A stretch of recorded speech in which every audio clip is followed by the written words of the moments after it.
new season in your life. Wishing time. So keep on going back. Sister Shukura, Shara, Daddy, ask God. Okay. My father.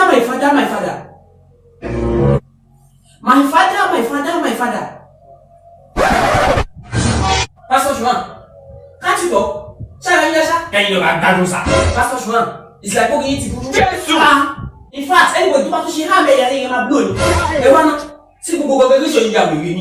It's like all this congregation don't has been catch by demon. Daddy, demon in Koko. It's like when you speak, it's going to tell you. Continue. Shukurawa, show mad me. Malaga. Koda, I'm not even preaching Koko.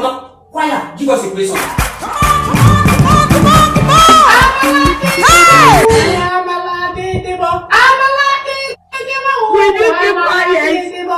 You want to be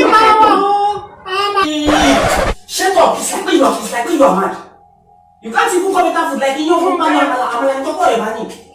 In fact, it's like all the congregation you go to do. In fact, it's like all the church don't have to go for vacation because all this congregation is mad. From now on, I don't want to see anybody in this church again until further notice. Well, last. In there was church in order. Oh, in there, my book for the in fact, from now on, in the church, you are my I'm probably by until further notice. The baby should be doing.